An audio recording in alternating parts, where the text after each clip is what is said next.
Assalamualaikum warahmatullahi wabarakatuh. Salam damai sejahtera untuk kita semua. Shalom, Om Swastiastu, Namo Buddhaya, salam kebajikan, Rahayu. Salam Pancasila. Merdeka! Merdeka! Merdeka!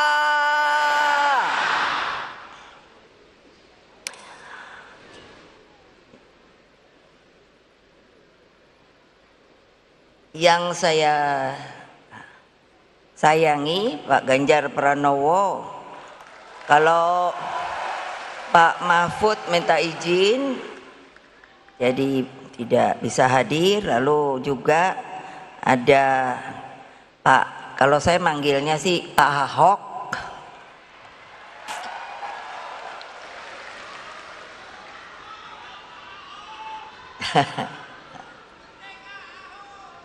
Namanya Basuki Cahayapurnama.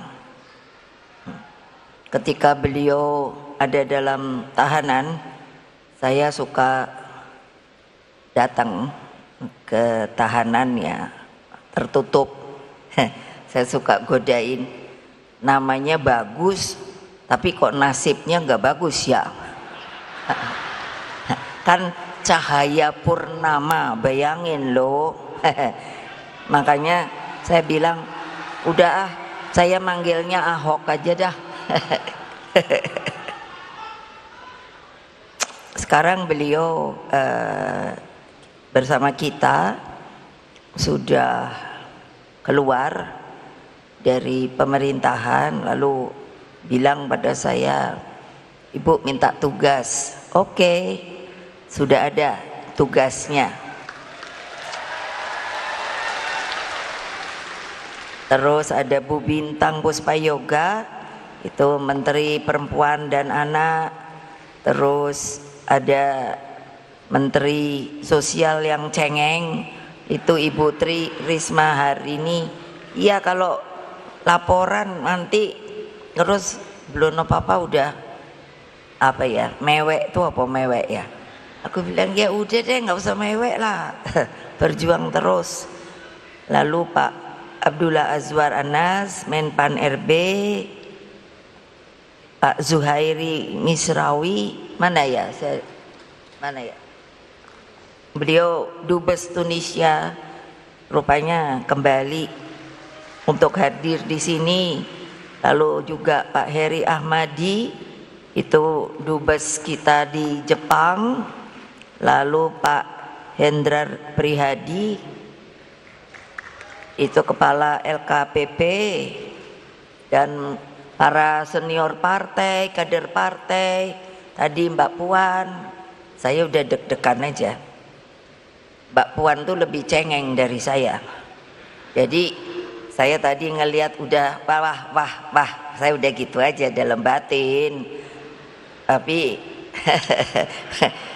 orang Pak Hasto sebelah saya juga langsung sentrup. Ini piye sih yang namanya penggede partai gitu, kok lama-lama jadi cengeng ya? Nggak perlu cengeng lah. Ya udah, kesabaran revolusioner.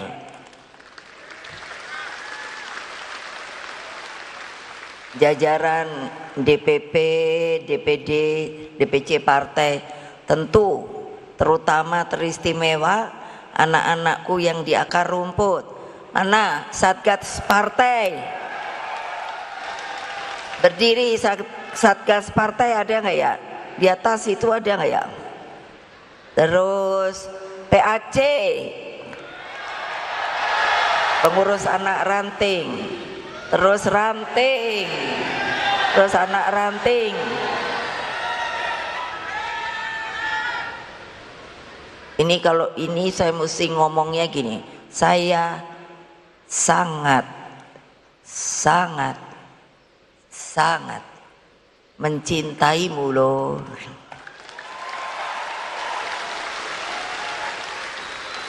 Hadirin sekalian yang tidak bisa saya sebutkan satu persatu, rekan-rekan pers yang telah selalu membantu memberikan berita yang saya banggakan. Syukur alhamdulillah Rakernas kelima PDI Perjuangan dapat berjalan baik, penuh kedisiplinan di bawah spirit yang saya ajarkan sebagai api perjuangan nan tak kunjung padam. Tadi itu mau saya jadikan tradisi, siapa yang disiplinnya kuat. Jadi bukan hanya dari absensi saja, dari mereka keseriusannya dan lain sebagainya, kami berikan sebuah penghargaan. Ke seluruh pemikiran juga telah dicurahkan. Saya dapat laporan terus dari Pak Hasto meskipun saya tidak di lapangan, karena saya juga memantau terus. Kesemuanya mencerminkan posisi historis PDI Perjuangan memang sebagai partai nasionalis Soekarnois. Dengan positioning inilah partai terus bergelut dengan problematika rakyat dan selalu harus menjadi suluh bagi masa depan bangsa. Makanya secara seremonial saya bilang pada waktu diskusi ada sekjen, apa ya simbolnya? Udah pakai api aja Bu, api merapen aja, dengan ada juga acaranya untuk bisa dilihat oleh rakyat. Jadi berapa kabupaten Pak Sekjen? Nah, melewati kabupatennya 20. Alhamdulillah sampai ke sini, dan ini tidak dimatikan, lalu nanti ditaruh di sekolah partai untuk terus bisa mengingatkan kita kalau semangat juang tuh harus selalu membara. Berbicara masa depan, dalam perenungan saya, Indonesia lahir dengan sebuah konsepsi yang namanya negara paripurna. Ini sangat sering dilupakan, bahwa sebenarnya dalam tinjauan visionernya Bung Karno, bahwa suatu saat yang namanya negara itu akan bisa menjadi paripurna. Nah, terutama makanya mengapa saya untuk khusus PDI Perjuangan dalam mengenalkan lagu Indonesia Raya 3 stansa, karena setelah saya ulang dengar itu betul-betul merefleksikan kondisi Indonesia masa lalu, masa sekarang, dan masa depan, yang akhirnya tujuannya adalah negara paripurna. Sehingga semua sebetulnya harus meresapi, bisakah Indonesia itu menjadi Indonesia Raya? Sangat bisa. Sekarang bagaimana? Tergantung kita, manusianya, manusia Indonesia yang telah diproklamasikan pada kemerdekaan kita 17 Agustus 1945.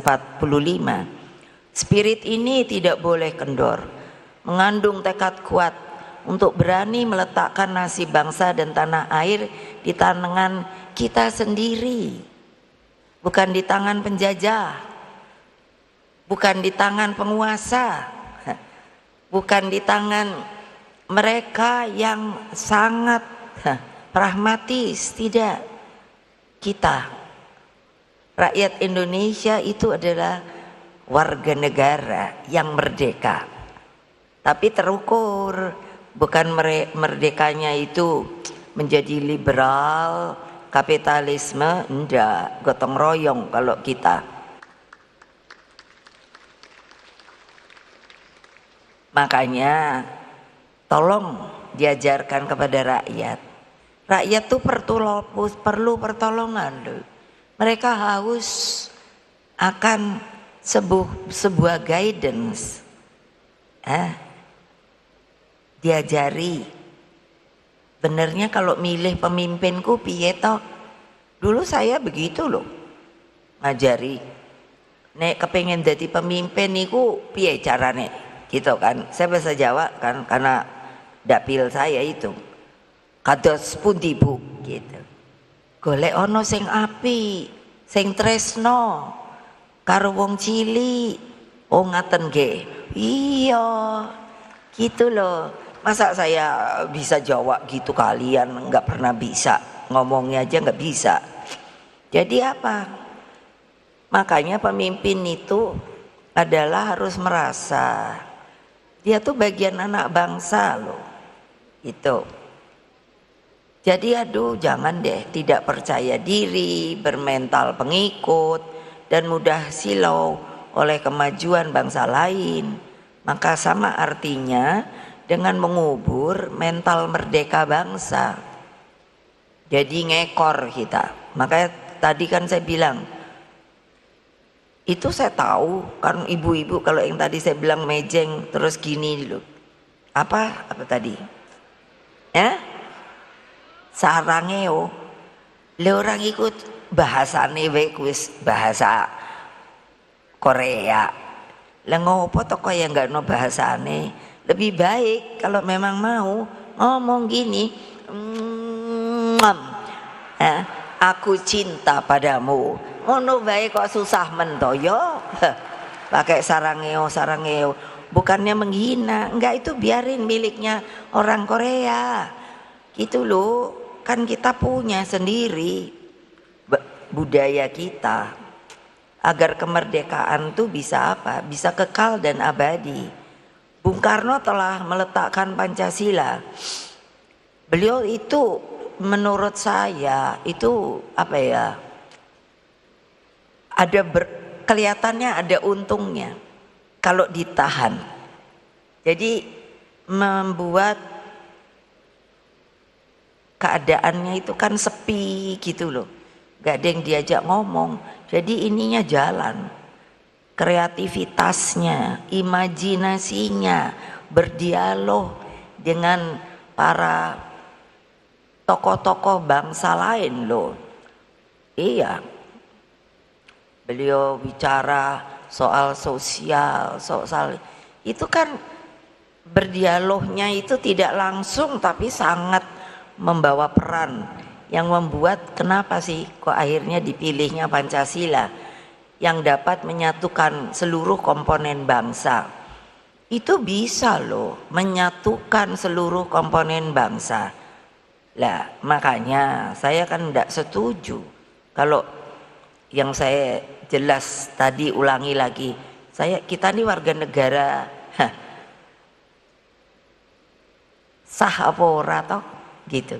Lah kok terus karo orang Indonesianya sendiri tuh Pak Nurdin dia ketawa deh. Loh ya emang iya lah. Lah kalau umpamanya harus digempur gitu. Dulu kan Bung Karno jelas loh. Siapa yang mau mengganggu namanya Republik Indonesia digempur loh. Namanya pemberontakan. Nah, tapi kan kita berontak enggak. Kita minta keadilan. Pemilunya langsung. Betul apa tidak? No ya betul no. Coba kita juga boleh ada calon gitu loh. Mbok fair aja lah ngono lu.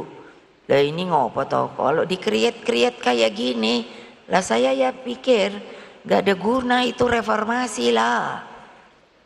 Mau kembali setback, itu namanya setback. Jadi kembali ke belakang. Kalau saya ndak mau. Karena apa? Kalau Bung Karno selalu ngajarinya apa? Pantare. Pantare itu ke depan. Kayak air sungai dari mata air. Dia terus mencari kemana? Turun ke laut. Kembali ke induknya. Nanti mengembun. Dia naik lagi. Turun sebagai hujan. Masuk lagi sebagai mata air kehidupan. Itu Pantare gitu. Wah saya waktu baca itu Pantare gitu, keren deh. Ini udah pada lupa. Saudara-saudara sekalian, ideologi Pancasila dalam penyelenggaraan pemerintahan negara sangat ada penjabarannya dan dijabarkan dalam Undang-Undang Dasar Negara Republik Indonesia tahun 1945. Itulah yang disebut konstitusi kita. Dari pembukaannya saja terkandung hakikat kemerdekaan, cita-cita bangsa dan tujuan bernegara. Semua dirumuskan dengan baik, relevan hingga saat ini dan tetap menjadi daya penggerak kemajuan Indonesia Raya kita. Indonesia Raya, kata itu luar biasa loh menurut saya. Kok bisa ngambil Indonesia maunya gimana? Raya. Raya tuh gede banget loh. Pembumian ideologi bangsa dan konstitusi negara dilakukan melalui jalan Trisakti. Namanya aja Trisakti. Tri itu 3. Nah, sakti. Jadi bisa dilakukan, yakni berdaulat di bidang politik. Apa maksudnya? Supaya kita menjadi negara merdeka berdaulat. Jadi tidak lagi mau dijajah, itu di bidang politik. Berdiri di atas kaki sendiri di bidang ekonomi, bisakah? Bisa. Kenapa? Potensi kekayaan yang namanya bahan pangan kita luar biasa. Berkepribadian dalam bidang kebudayaan. Makanya tadi saya singgung, mosok sih hanya bilang cinta aja mesti apa tadi saya aja mau kaku banget, sarange gitu. Udah kalau kapan-kapan ketemu gitu, kalau perempuan ngono yo terus ndelok wong ganteng gitu, langsung aja gitu. Saya cinta padamu ngono wae. Engko sing geblak sapa mbok. Nah, itu bayangkan loh, kalau ini kita pikirkan, lo kok bisa mengekstraksi keadaan itu di dalam penjara sehingga kita sudah ada konsepnya, tinggal mau ndak dilaksanakan. Guna mewujudkan jalan ini, lalu Bung Karno menginisiasi, membuat sebuah pola. Kalau bikin baju kan ada polanya, pembangunan nasional semesta dan berencana. Orang selalu bilang karena waktu zaman Pak Harto ditiadakan, disembunyikan. Lalu saya buka, salahnya bapak saya apa toh, kan gitu. Padahal ini dibuat untuk konsep masa depan itu melalui pendekatan ilmiah. Itu melibatkan lebih dari 600 doktor loh, bukan dokter, doktor. Jadi ilmuwan, akademisi, saintik dapat dipertanggungjawabkan dari berbagai disiplin ilmu. Dan semangat dan pola dasar pembangunan tersebut selalu aktual. Misalnya apa? Terkait pentingnya penguasaan ilmu-ilmu dasar, membangun kedaulatan pangan, energi, kesehatan rakyat, hingga penguasaan teknologi yang menopang industri maju. Kedaulatan pangan hanya didengung-dengungkan dalam kenyataannya dengan selalu alasan tidak mencukupi, selalu import. Saya bukannya tidak setuju kalau harus import, tapi harus ada yang namanya sebuah kekuatan. Bagaimana kita jangan import? Karena pertanyaannya seperti nanti kalau problem beras, pangan, karena global warming, lalu sulit, kita mau nyari makanannya dari mana? Itulah instruksi saya yang namanya 10 tanaman ditanam, pengganti beras, ada apanya, reasonnya, alasannya. Nanti jangan loh kalau wis nggak ono panganan bengok-bengok karepe dhewe loh. Nah, sampai apa? Energi ada, bisa banyak potensinya yang belum digunakan. angin, air, surya, dan lain sebagainya. Kesehatan rakyat tadi di dalam sikap politik. Sampai masa sih orang mau pinter aja suruh bayar mahal? Berapa gelintir sih yang orang kaya dibandingkan kalau yang namanya warga negara kita yang masih belum berpunya, hingga penguasaan teknologi yang menopang industri maju. Kemarin kapan saya bilang di Pulau Bali saya paksa Pak Gubernurnya FGD, karena Pak Bali ini lama-lama ini udah mulai gereneng-gereneng kekurangan air loh. Karena orang pulunya segitu maunya terus selalu alasannya turisme. Boleh, tapi kan terukur dengan kecil pulaunya. Ini enggak, yo diantem ya bang. Lalu rakyatnya nanti kan kasihan, tidak menikmati. Yang datang turis asing. Saya bilang, mbok dialokasi kuota. Jadi napas pulaunya itu ada, tidak tertekan gitu. Ini semua pikirannya adalah turisme. Saya bilang, saya bukannya anti turisme loh, tapi terukur. Karena turisme itu juga bagi kehidupan rakyat kita, bukan terbalik. Nah begitu. Dan ini sebagai model, saya ingin nanti model. Jadi nanti kalau pilkada itu tidak ada, kan harus bikin visi misi dari partai. Kalau ada yang tidak setuju tidak jadi, kami yang akan membuat visi misinya, dan itu harus dijalankan, dan itu sampai visi sama kepala desa yang dari kita. Kalau dari lain saya nggak mau urusin, terserah. Tapi kalau dari kita tidak seperti sekarang, kan saya lihat centang perenang, belang bonteng.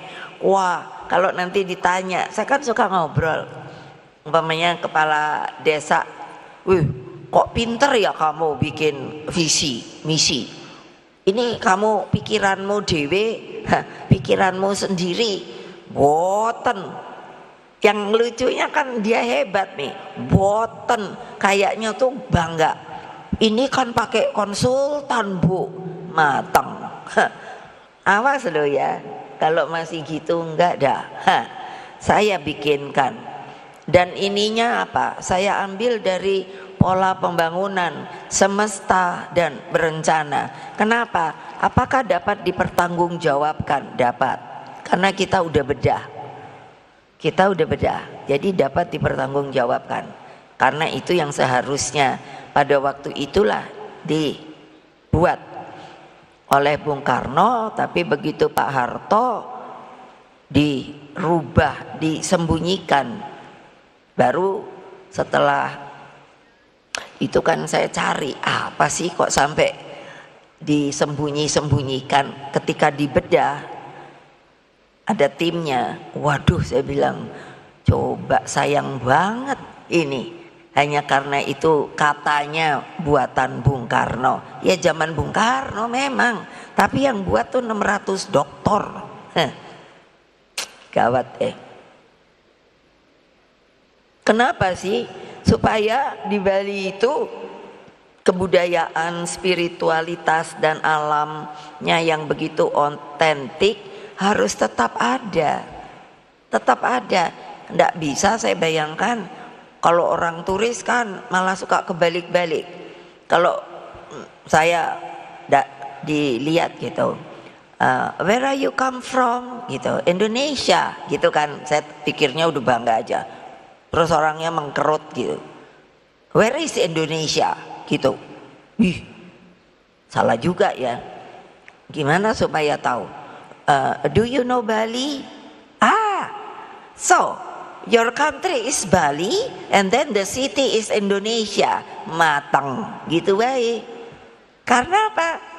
Gitu, kayak kita ini nggak cinta pada negeri kita. Saya ngalami itu, gila juga. Dipikirnya Bali negaranya, ibu kotanya Indonesia. Itu di Amerika loh, kebayang nggak? Saya ditanya kayak gitu. Jadi jangan dipikir loh. Lalu kalau Bali nanti pergi ke Bali, wah semuanya kan kalau ini, oh Bali katanya beautiful, bla bla. Tahu-tahu nanti kalau udah datang ke Bali nggak ada tarian baris, nggak ada, terus apa gitu. Tapi hip hops gitu. Aduh hip hops, terus apa? Rock and roll. Waduh, bayangin. Saya udah marah tuh sama Pak Koster. Mana dia orangnya? Mana? Udah nggak ada ya?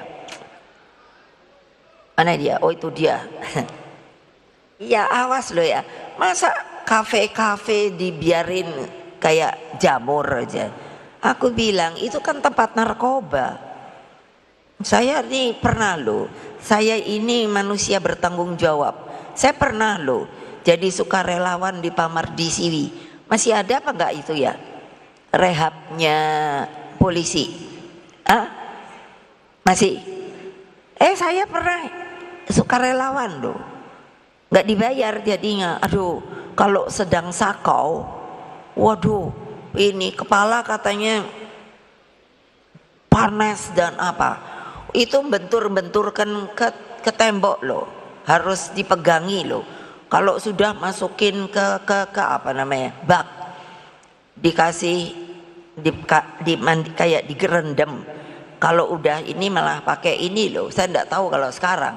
Waktu dulu pakai apa itu, batu es untuk melawan, katanya panas sekali.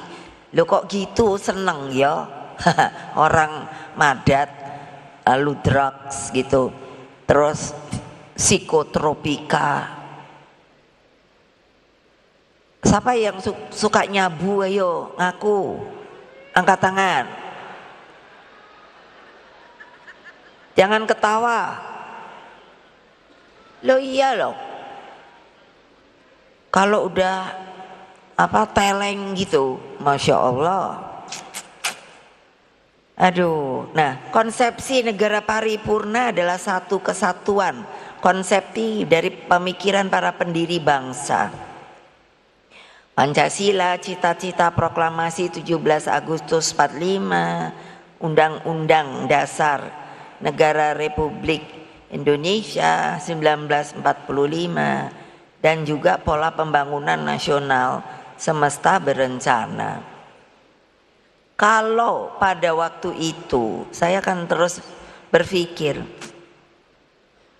ketika diambil oleh Pak Harto, pertanyaan saya, apa salahnya dari cara pikir Bung Karno? Kenapa kok diambil sama Pak Harto? Loh, itu dialektika namanya, berpikir dari keadaan yang terjadi. Why? Kamu tuh juga mesti gitu, sehingga nanti ada jawabannya. Jawabannya itu ya menurut saya itu memang tidak ada hal yang bisa dijadikan kesinambungan. Buktinya ya kayak sekarang ini. Ini kan kelihatan tidak ada konsep seperti RRC, Republik Rakyat Tiongkok. Xi Jinping itu sudah disuruh bikin untuk ke depan visi misi 100 tahun. Terakhir beliau kirim surat sama saya, sudah disuruh lagi untuk bikin 100 tahun lagi. Berarti yang namanya RRC itu punya 200 tahun loh arah. Saya bilang aduh gile juga, tapi perlu. Orangnya itu kan sekarang katanya 1,6 miliar. Kita cuman seperempatnya 270.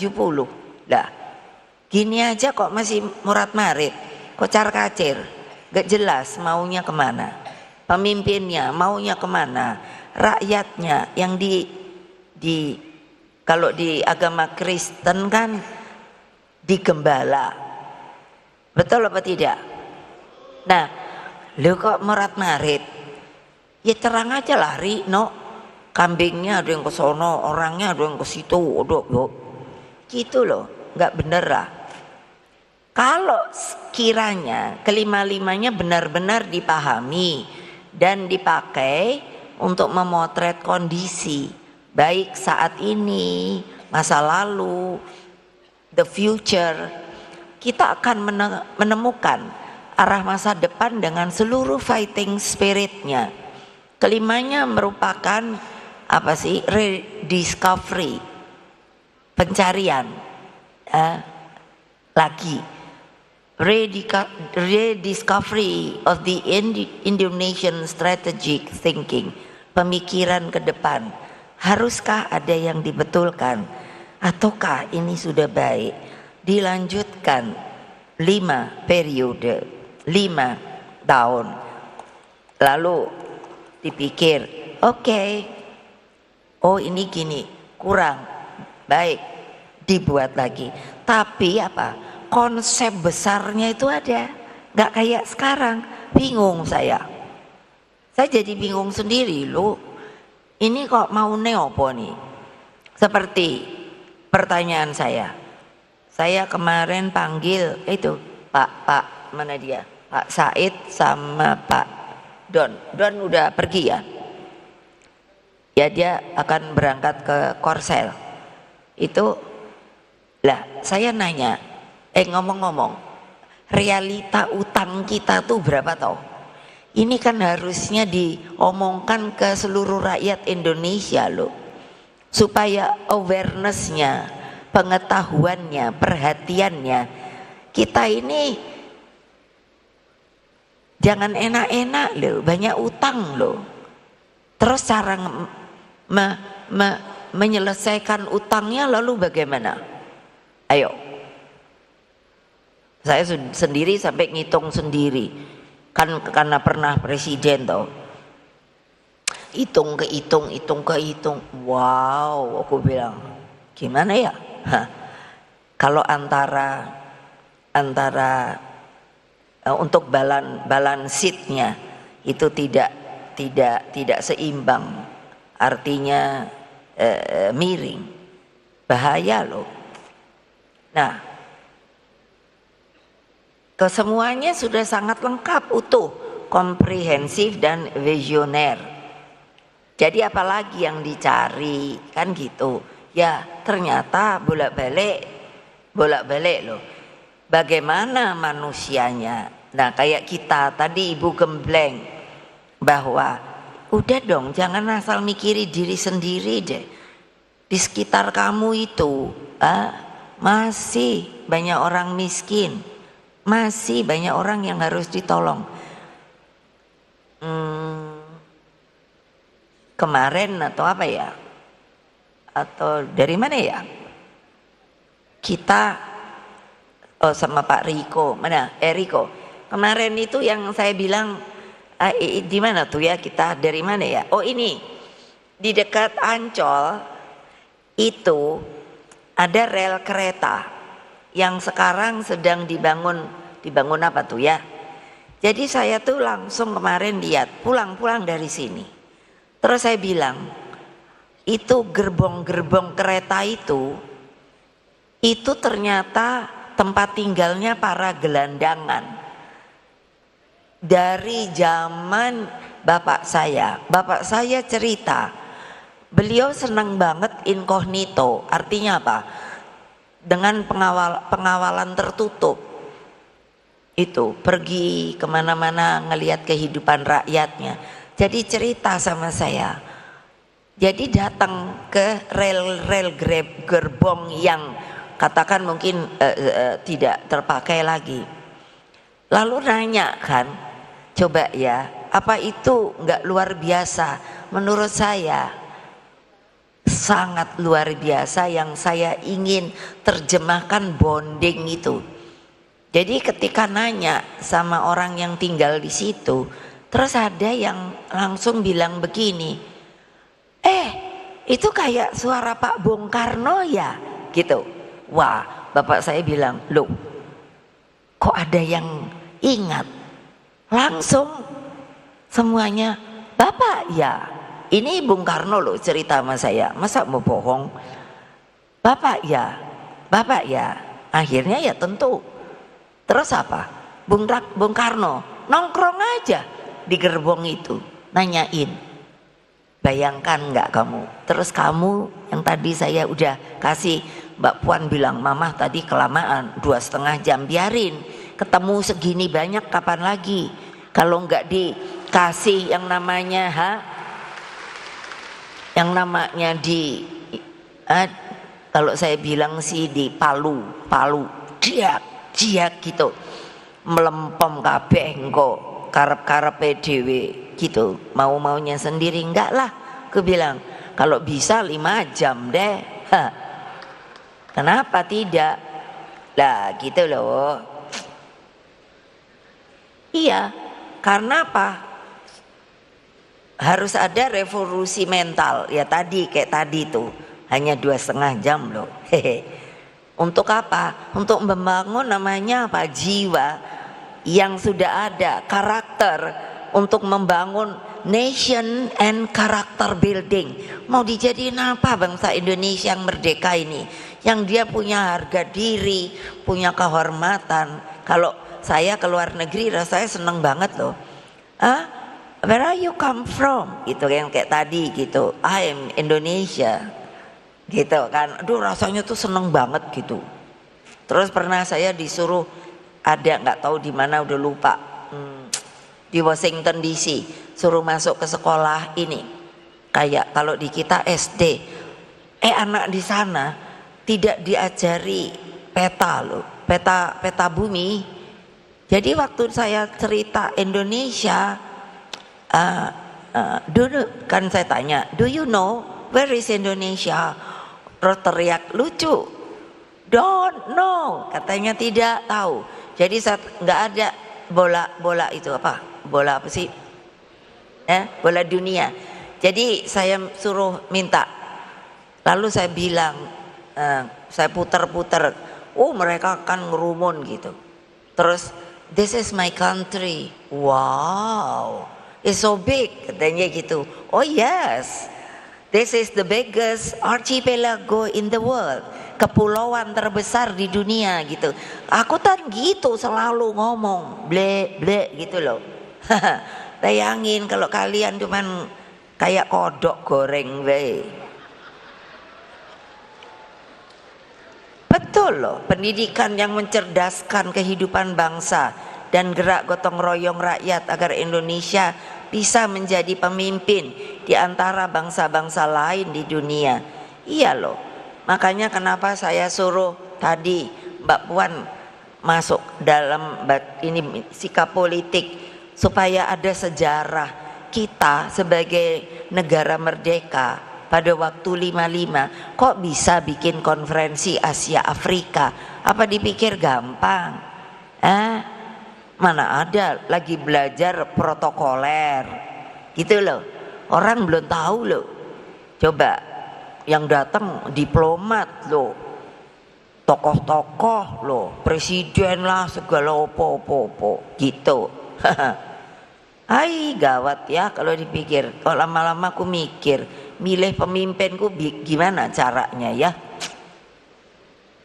Persoalannya sering muncul terkait pemimpin dan sistem pemerintahannya. Seorang pemimpin lahir melalui sebuah proses ujian sebetulnya yang berat, hingga terbentuk sosok yang berkarakter dan memiliki prinsip, memiliki kekuatan intelektual, kemampuan teknokratik, mengenal rakyatnya dengan baik. Itu bisanya gimana? Turun ke akar rumput, nggak mungkin bisa kenal. Kalau kamu kayak bapak saya bisa nongkrong di gerbong hanya untuk bicara sama gelandangan. Ayo, siapa yang sudah ngerjakan itu angkat tangan. Nggak ada. Nah itu ada yang bilang gitu, iya teruskan.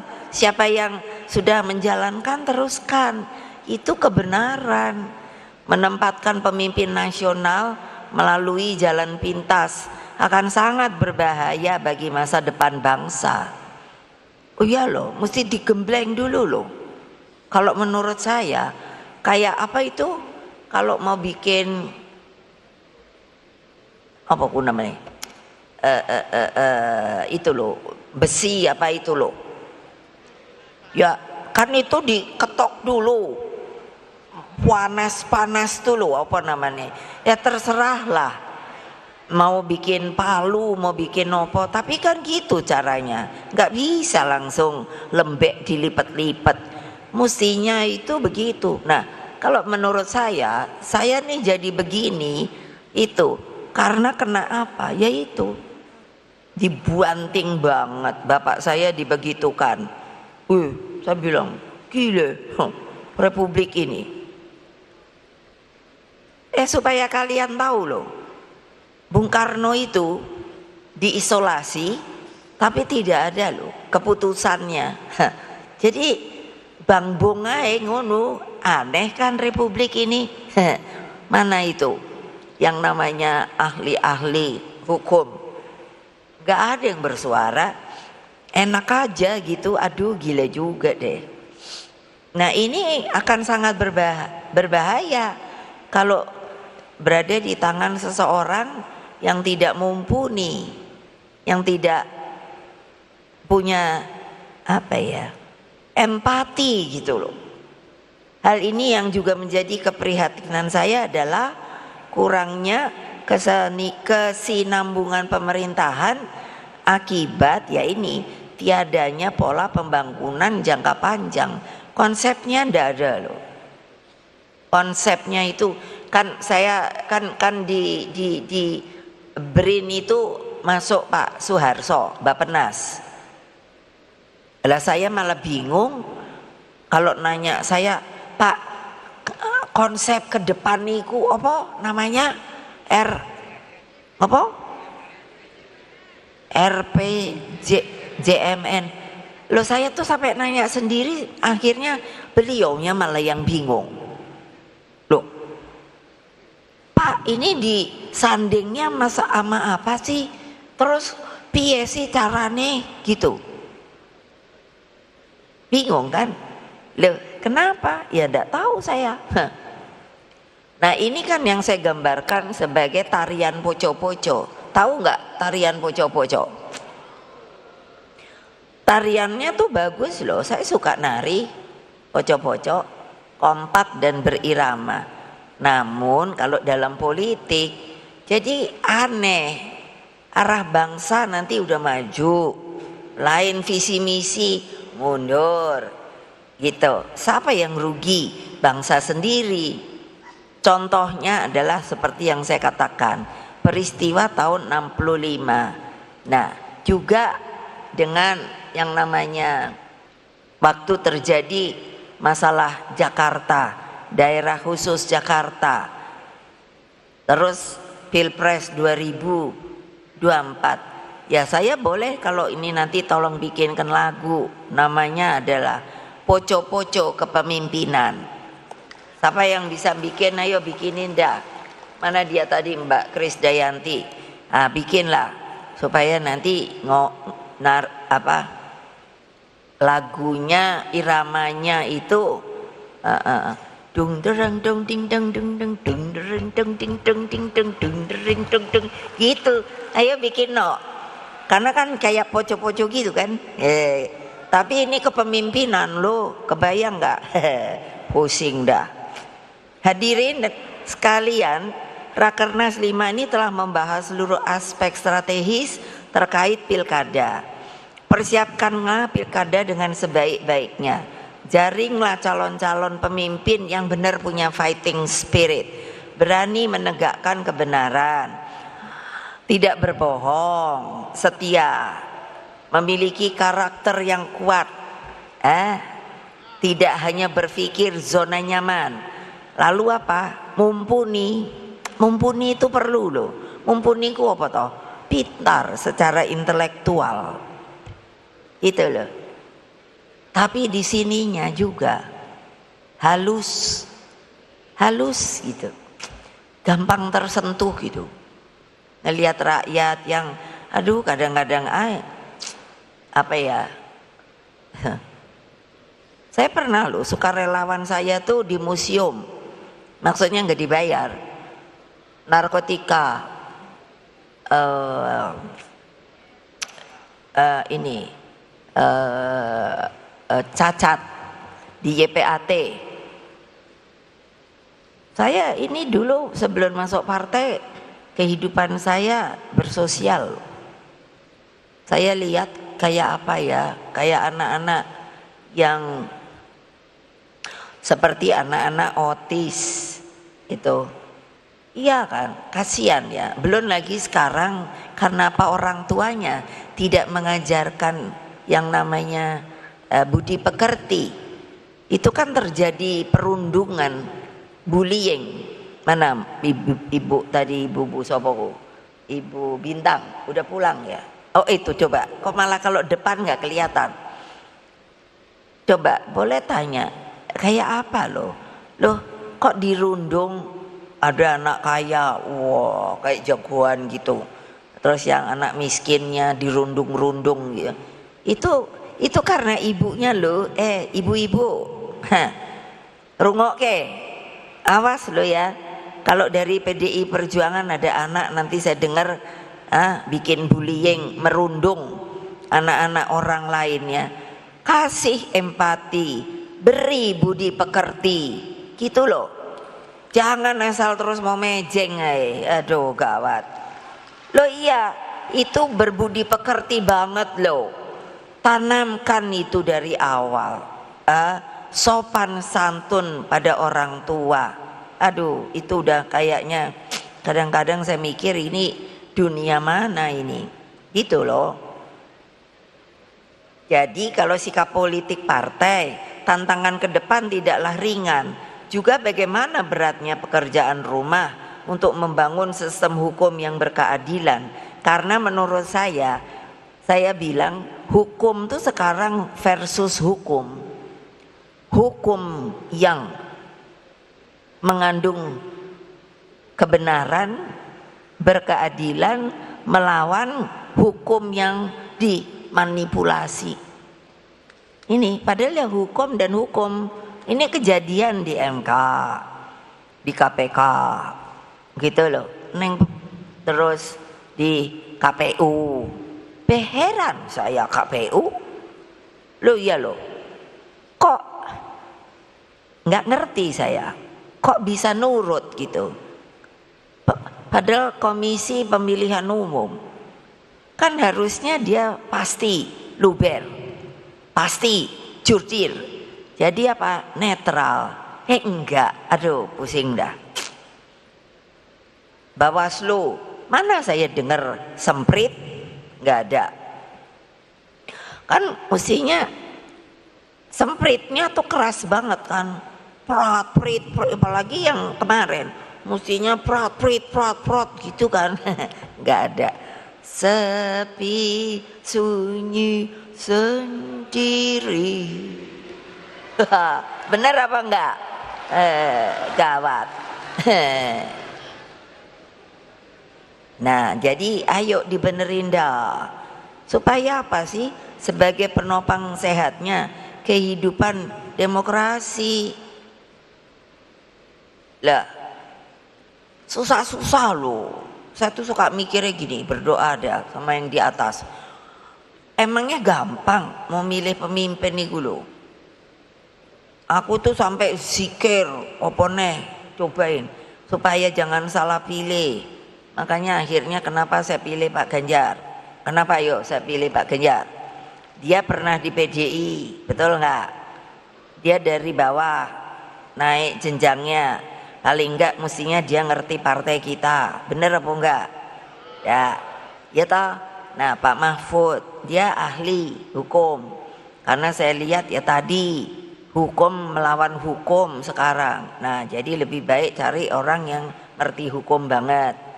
Gitu loh, ada reasonnya. Sikap politik terhadap pentingnya sistem meritokrasi berbasis kompetensi dan prestasi, ini yang harusnya ada, karena ini ternyata sangat dinanti. Saya mendambakan reformasi birokrasi berbasis kinerja dan tersedia jalur khusus, jalur istimewa bagi mereka yang berprestasi, terutama bagi daerah 3T, disebutnya tertinggal, terluar, terdepan. Kenapa begini? Kan pulau-pulau.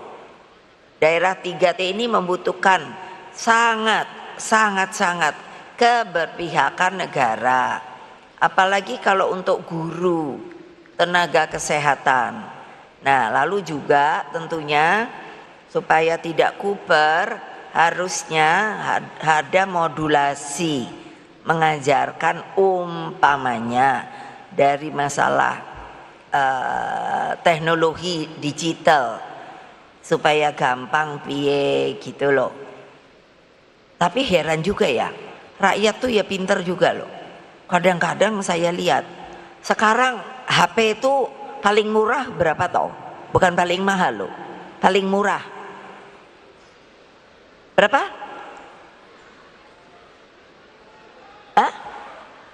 Piro? 1 juta. Loh, itu yang makanya saya bilang pinter. Loh, kok bisa ya beli HP ya? 1 juta itu larang loh. Kalau makan itu bisa sebulan toh. Mana Mbak Ita? Betul nggak? Kurang lebih toh untuk sebulan. Kok bisa ya beli HP ya? Wih, dari mana ya dia datangnya ini duitnya? Atau ini pinjem sama pinjol? Ayo. Loh ya, kadang-kadang tak lihat. Iya loh. Bapak, ibu, anak, betul nggak? Loh ya. Jadi tak liatin. Kalau dibilang miskin, kayaknya kok enggak juga ya. Udah mulai sejahtera ya. Tapi kalau dengar Ibu Risma sampai nangis-nangis, ada orang tua aja tinggal di kandang kambing. Ini kan berarti apa? Ininya, apanya ini? Bentangan perbedaannya itu juga makin jauh dan makin begini loh. Nah, bayangkan mana yang mulai masuk dalam zona nyaman dengan yang mereka masih miskin dan papa.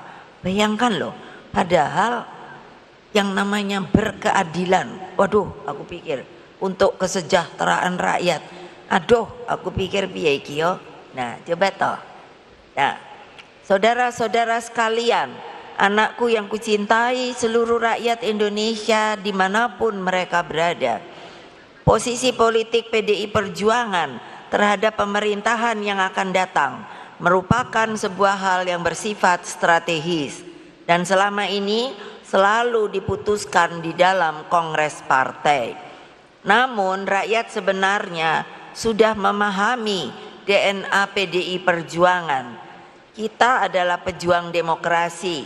Karakter pejuang ditandai oleh api perjuangan yang selalu menyala, tak kunjung padam, meski di tengah tekanan dan kepungan. Kuncinya benar-benar terletak pada kesatu paduan dengan rakyat. Bonding. Rakyat tentu akan menanti untuk bisa mendapatkan pencerahan. Persoalannya, apakah ke depan ini akan cerah atau mendung? Konsistensi di dalam membela rakyat juga menjadi ciri PDI Perjuangan. Selama ini partai terus sampai capek kayaknya berteriak lantang ketika impor pangan dilakukan. Pertanyaan besarnya, apakah sebenarnya masih perlu impor? Kalau mau, ini dia, kalau mau sebenarnya enggak perlu impor. Bahannya kita potensinya luar biasa. Tetapi memang sengaja harus ada impor pangan. Kenapa ayo? Saya di Komisi 4, saya tahu permainan untuk impor itu. Kalau saya mau ikut, saya udah tambah kaya. Tapi saya tidak pernah ikut di dalam permainan tersebut. Loh, Sebenarnya kan ada jalannya. Ketika saya jadi presiden, saya mengatakan, oke, saya bukan alergi impor, tetapi hitung dulu. Yang namanya beras kita adalah setelah panen raya. Itu berarti jelas cukup atau tidak. Tapi kalau dilihat sekarang, enggak. Selalu dibuat sedemikian rupa, sepertinya selalu kekurangan. Itu pokok persoalan yang seharusnya kalian yang punya negara ini harus memikirkan hal tersebut. Dari yang namanya seluruh struktur partai. Coba bayangkan, karena apa sih? 1 sen dolar ini import beras, kalikan berapa juta ton. Coba bayangkan deh. Ayo Pak Ahok, bayangkan. Oh, kalau saya mau ikut waktu itu kan saya 3 kali tidak pernah pindah komisi. Coba bayangkan, mungkin mercy saya udah berapa deh. Waduh, gila kok. Yang namanya urusan import itu. Tapi kan kenapa? Karena ada bagian mereka yang menikmati, yang lupa diri, yang merasa sudah pada zona nyaman. Bayangkan loh. Nah, itu yang membuat secara praktis sepertinya petani itu sekarang sudah tidak punya sudah kayak ndak mau jadi petani. Ini kan jadi persoalan loh. Tanah ada, bibit ada, orang yang ngerjakannya ndak ada. Ini pikiran kalian loh di daerah. Nah, karena itu import itu pragmatis banget dibandingkan upaya memberdayakan petani bangsa sendiri. Jadi apa? Dulu Bung Karno selalu teriak, juga partai harus menolak sama. Jadi bahasanya tuh Perancis, exploitation de l'homme par l'homme. Nah, kalau anak saya waktu jadi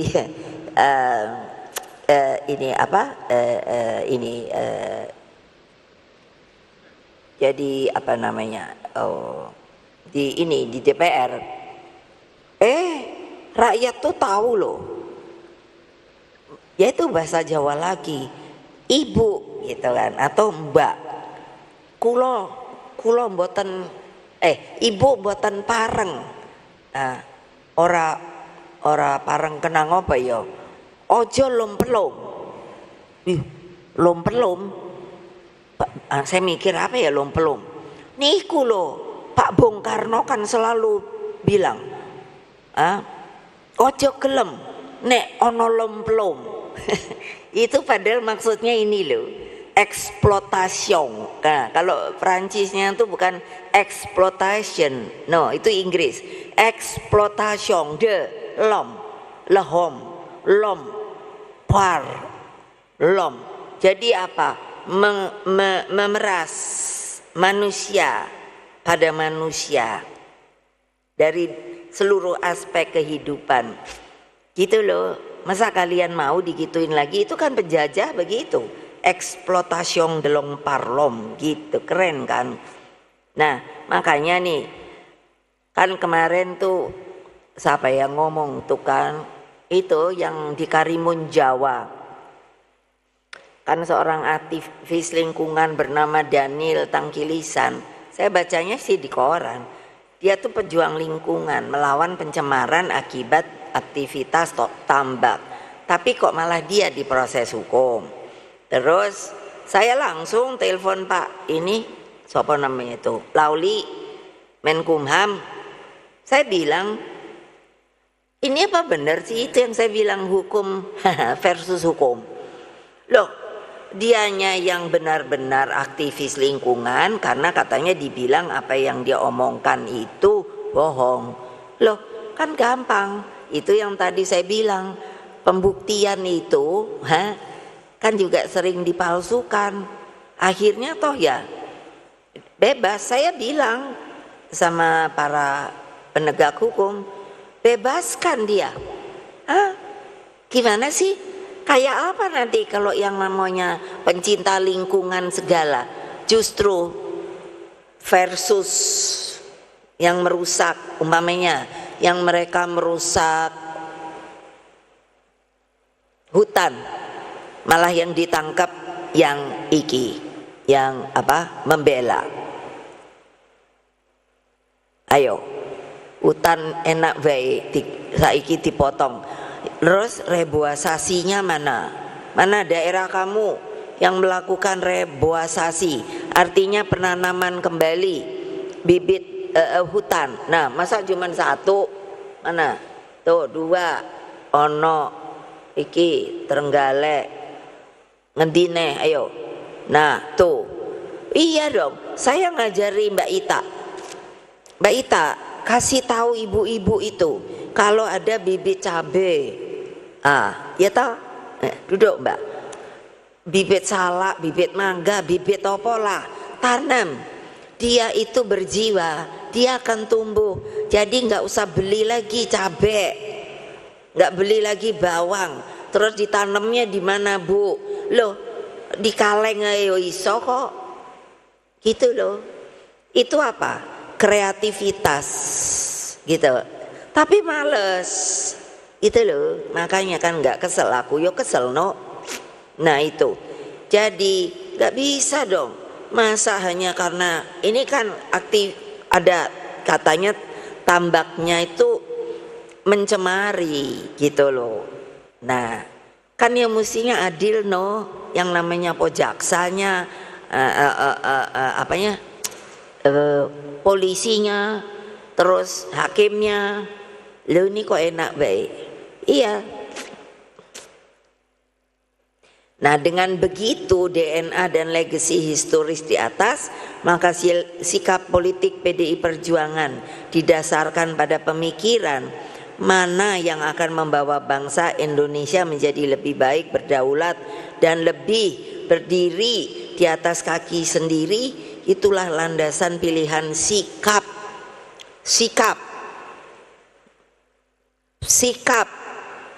politik kita.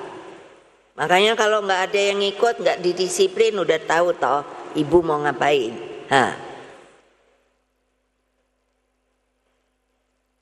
Lah ini kan juga kan sikap politik partai berada di dalam atau di luar pemerintahan, gitu kan. Lah iya, lo enak aja.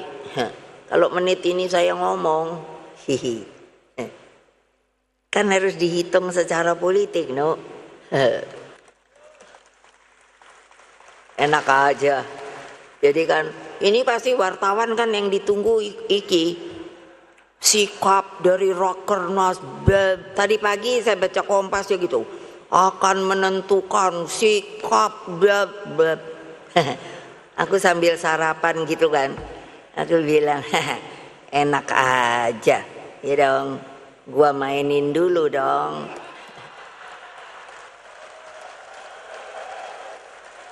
Setuju gak? Sip. Karena itulah hal yang terbaik saat ini adalah sudahlah turun ke akar rumput untuk persiapan pilkada ini. Digalang rakyat, dikasih pengetahuan. Jangan enak-enak kamu kasih tahu kalau di amplop itu ada 1 juta. Ini permainan bener loh. Itulah makanya ibu tuh suka penasaran. Aku nih kan benernya dulu sama anak-anak waktu zaman PDI, mana si Rahmat tuh. Aku nih dibilangnya ratu preman loh. Loh iya loh. Kenapa? Kayak preman aja. Aku nggak pernah mau percaya. Nah kayak sekarang ya gitu keluar aku. Opo? Kenapa ya? Karena aku nanya. Loh kamu kok mata duitan banget? Ini sama rakyat loh. Kok kamu udahnya baru menyesal? Loh Bu, dibilangnya jadi pinter toh. Umpamanya di dalam amplop, jangan tergiur lagi loh. dibilang di dalamnya nih hanya 300.000, oke? Tapi di seal amplopnya. Terus apa? Dikasih kan, terus bilang ini jumlahnya 1 juta loh, gitu, oke? Terus udah gitu apa? Kamu KTP-nya ada, kan ada HP, difoto dah, amplop difoto, truk lagi nerima, terus KTP ikut, terus udah tahu? Karena ada yang bahaya tuh pakai KTP karena katanya itu tanda terima, padahal waktu dibuka cuman 300.000 perak, dipikir ibu bohong. Ayo, kan pasti nggak ada yang takut berani ngomong bener apa enggak. Itu kebenaran loh. Saya nanya, ibu gimana dong bu, ternyata isinya enggak 1 juta tapi 300.000. Ya siapa suruh nerima gitu aku.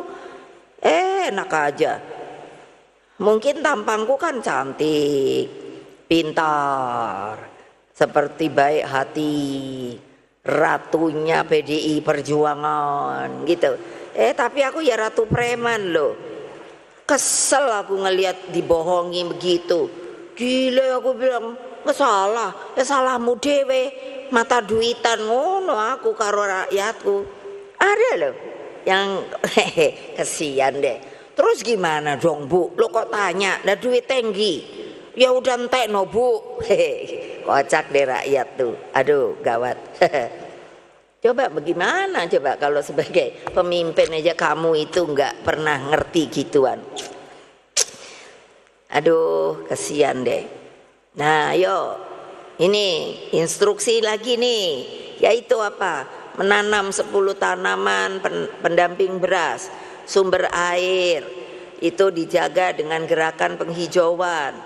Terus mencegah stunting. Kalau mau itu tanya mana kemarin ada, sekarang nggak ada kali ya, Pak Hasto Wardoyo. Lalu kemiskinan ekstrim kalau bisa jadi 0% di setiap daerah kamu. Itu gampang kok.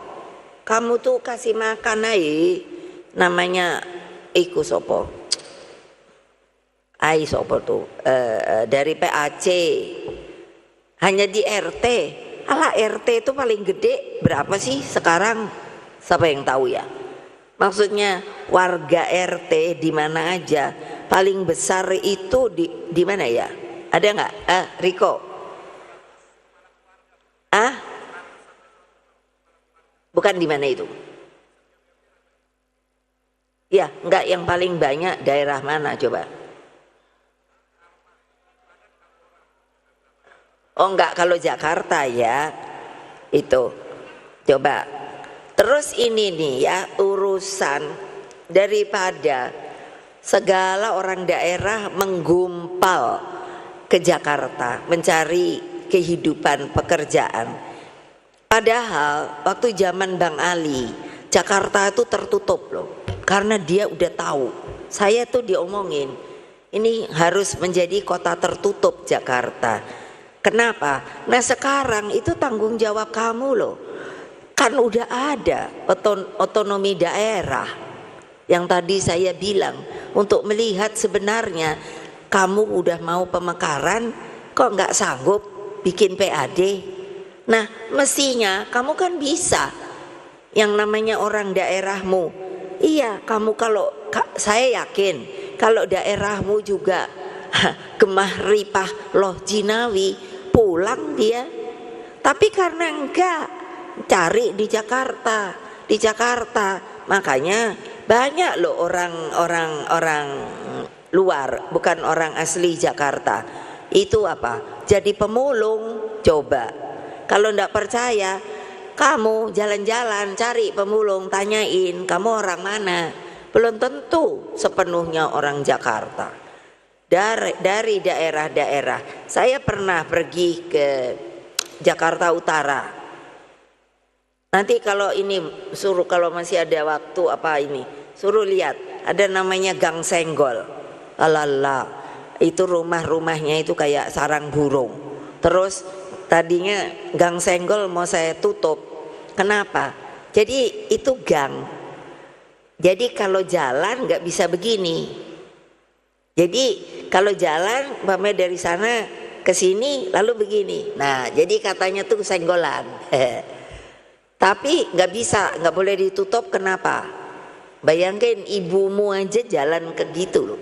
Kalau nggak percaya sana Jakarta Utara, nggak boleh. Karena itu rupanya apa? Jalan pintas. Jadi kalau muter lebih jauh kan.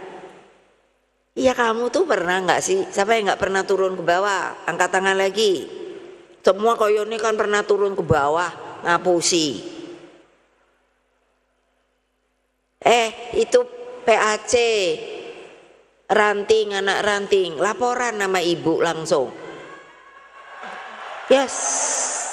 Kalau mereka ini yang kayak bos-bos ini, sudah jadi dan tidak mau turun ke bawah ke tempatmu, bilang sama ibu, ini janji saya loh. Jangan enak-enak, kan saya udah bilang partai ini mau saya jadikan partai pelopor. Kamu yang tidak bekerja untuk rakyat, out. Ini bener loh, bukan drama loh. Ya, janji ya, gak usah takut. Nanti kalau Bu saya ditakut-takutin, gak usah takut. Kamu itu punya hak kedaulatan rakyat. Dari kamulah sebenarnya mereka ini akan jadi pemimpin-pemimpin yang harusnya mencintai rakyatnya itu. Awas loh. Biarin dah, rasain dah. Gile, mau enak weh, mau seperti memisahkan gitu. Enggak lah. Tidak ada elektoral, hanya perhitungan suara. Tidak. Yang ada adalah harus dilayani rakyatmu itu. Cocok kan? Cocok kan? Sip. Bantuin ibu ya. Udah jengkel aku. Ingatlah bahwa seluruh kader PDI Perjuangan harus memiliki sifat progresif revolusioner, pantang menyerah, tahan banting, terus meningkatkan kecakapannya sebagai kader partai. Kan ada kan yang ngomong, coba aku pikir segitu lama ngikut, katanya menghina Ibu Mega, nyebut kader. Taulah sopo. Anak-anakku sekalian, seluruh simpatisan, anggota dan kader partai yang saya banggakan, jadikan PDI Perjuangan sebagai pembela rakyat sejati. Tidak perlu takut ketika kita berjuang demi kebenaran, sebab ketakutan itu hanyalah ilusi, dan kita adalah manusia merdeka. Akhirnya, terima kasih atas kedisiplinan dan konsistensi sikap yang ditunjukkan selama Rakernas 5 ini. Pulanglah dengan semangat juang yang menyala-nyala. Hati-hati di jalan. Kirimkan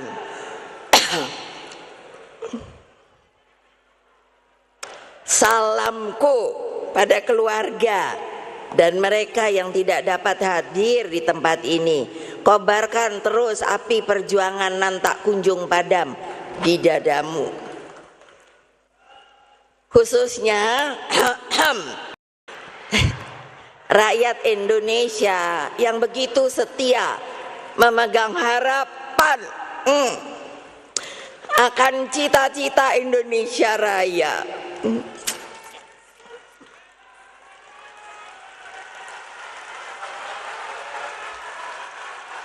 Maka dengan mengucapkan syukur kehadirat Allah Subhanahu wa Ta'ala, Tuhan yang Maha Kuasa, dengan ini, dengan resmi Rakernas ke-5 PDI Perjuangan saya nyatakan ditutup.